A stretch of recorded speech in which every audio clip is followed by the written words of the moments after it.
My name is John Hashiguchi.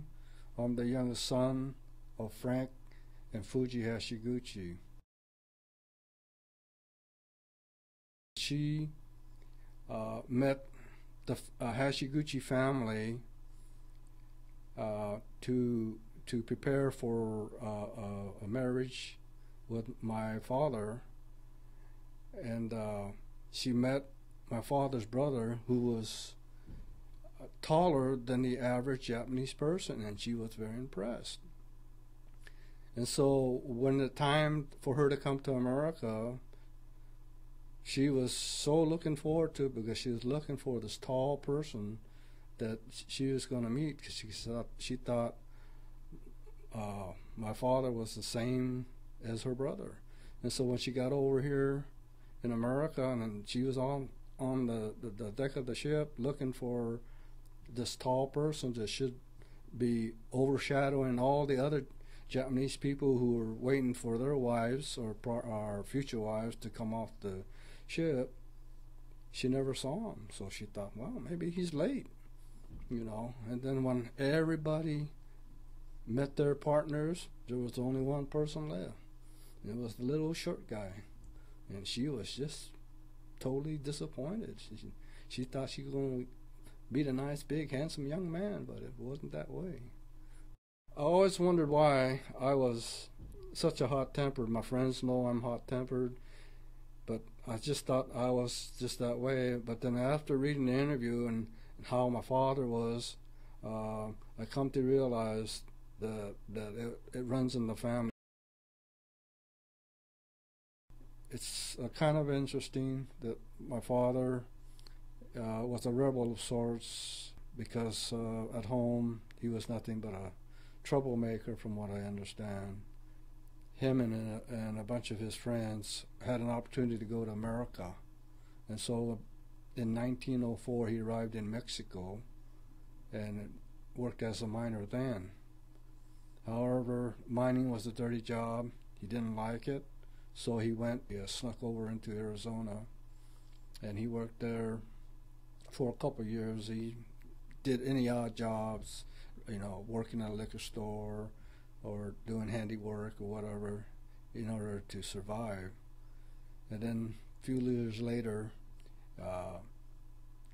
him and his friend decided they wanted to come to San Diego, but they had no money. They didn't have no way to get there, other than there was a freight train that used to travel to and from San Diego.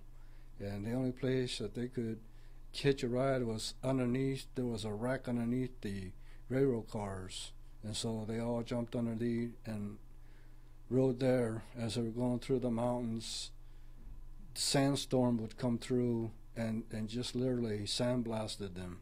And they said they were really sorry that they ever even attempted to ride on a train like that, but they'll never do it again, they said. And once in San Diego, he again did any job he could.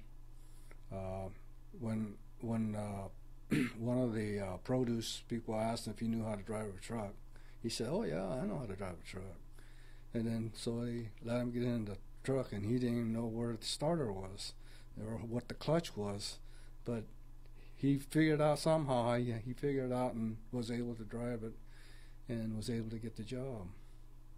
And then later on, he went into landscape, and he tried that. I mean, he tried everything. Whatever it took to earn money, that's what he did. He learned from his experience in Japan how to make things. He was innovative. He knew how to make things out of wood. He knew wood very well, different types of wood, and then he needed tools. And since there was no tools in camp because we had nothing there, he made his own tools. Unfortunately, I didn't, learn what he had done. I wish I did, because he's sure talented. After reading the interview and the actions that my father took as being rowdy and so forth, I says, wow, I come to realize that, there's a lot of similarities to my reaction to what he used to do, but I never knew that at the time, because after reading that interview and how he was, then I realized that I was the same way, that I was quick-tempered, and I had no patience with things. It was almost like emulating him in the second generation. So I thought that was unique, that we are all in the family had the same attitude that my father had. We're all happy and glad that we're the Hashiguchis.